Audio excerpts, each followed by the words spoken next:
Thank you, Mr. Speaker, and thank you, our honourable colleague, for your speech. I heard earlier today from another colleague in the opposition that over the last 10 years, 55 new trade agreements have been signed. I want to raise this because I think that is excellent, but I also want to raise it that there are about 1 million small to medium-sized enterprises in Canada that are existing. Only 41,000 are exporting. My honourable colleague talked about taking advantage of the policies. What has the government done over the last 10 years to expand on the Virtual Trade Commissioner service, the programs on studies between the universities and colleges to support businesses not only entering the export market but helping them sustain the export market? Because in my experience, Mr. Speaker, that has not been done well. Thank you. Member for Caribou Prince George. Mr. Speaker, that is a great question. I'm very happy that the honourable colleague actually brought that up.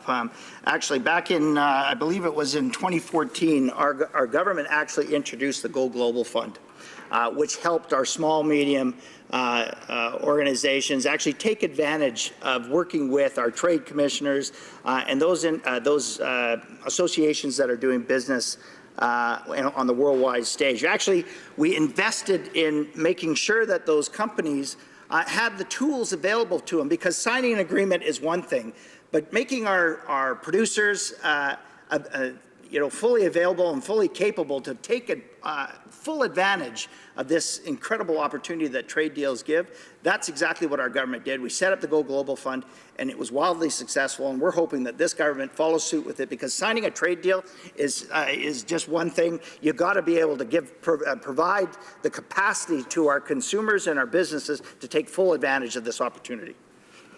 Questions et commentaires? Questions and comments? The honourable member, l'honorable député de Longueuil, Saint-Hubert. Merci, Monsieur le Président. Écoutez, je me demandais si mon collègue de Caribou Prince George, qui est complètement à l'opposé, à l'ouest, s'il ne s'inquiète pas un peu de la situation du côté de Terre-Neuve pour les usines de poissons. Il y a eu des signes d'inquiétude ici. Puis encore une fois, on a un gouvernement qui est en train de se garrocher dans une signature, mais on n'a pas de package. Vous avez évoqué cette notion de s'assurer que nos producteurs, nos gens d'affaires soient prêts. Est-ce qu'eux sont prêts? Puis est-ce que si ce n'est pas le cas, est-ce que ça l'inquiète? Honourable member for Caribou Prince George. Well, as a matter of fact, we are, Mr. Speaker. We are concerned, and my role as the official opposition critic for oceans, fisheries, and the Canadian Coast Guard is why I asked the question a number of times that this Liberal government has been talking with the Atlantic provinces in terms of a CETA investment fund that should be going to our fishers in support of the issues and the changes that they're going to have to face in terms of processing. We have yet to get an answer on that question, but it is something that is raised. But overwhelmingly, what CETA brings, Mr. Speaker, is connection to one of the largest, and I'll reiterate if you give me the time, Mr. Speaker, very quickly. The EU is the world's largest importer of fish and seafood, an annual average of $21 billion, Mr. Speaker. I believe that this opens up incredible opportunities for those coastal communities that have been hard hit, whether it is the northern cod or the Atlantic salmon. This is a great opportunity for us to expand that market, and hopefully, Mr. Speaker, that the Liberals follow through with their CETA investment fund for the Atlantic provinces. Questions and comments? Questions and commentaires? The honourable member for New Brunswick Southwest. Thank you, Mr. Speaker. I'm wondering how we support the 54% of micro businesses. Those are 1 to 4 employees.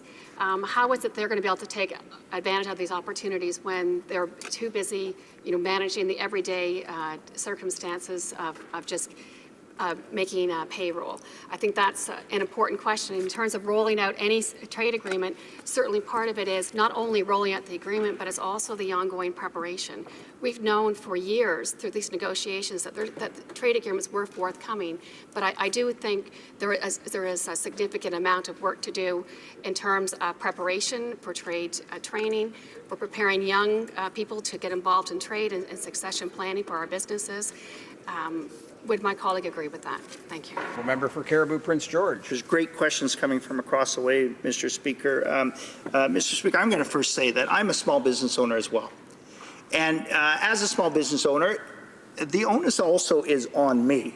I can't be always going. If I want to expand my business, I can't always go to the government for a handout or for a leg up to make sure that I can expand my business. So to be able to expand my business, I should be able to be planning ahead of time and making sure that I'm putting in place either the succession or the capacity so that I can take advantage of that. But that is a great question, because as we expand these agreements, we want our small businesses or micro businesses to take full advantage of this. The government, it goes back to my earlier comment, the government signing that deal is just one step, but the government has to follow through with building those plans, the marketing, communications, but not only that, but educating our small businesses, our micro businesses, how to take full advantage. Because doing business internationally is considerably different than doing business domestically. And I can speak from experience. When I was with the small Prince George Airport Authority and we were developing our business case, I spent considerable amount of time on the international stage.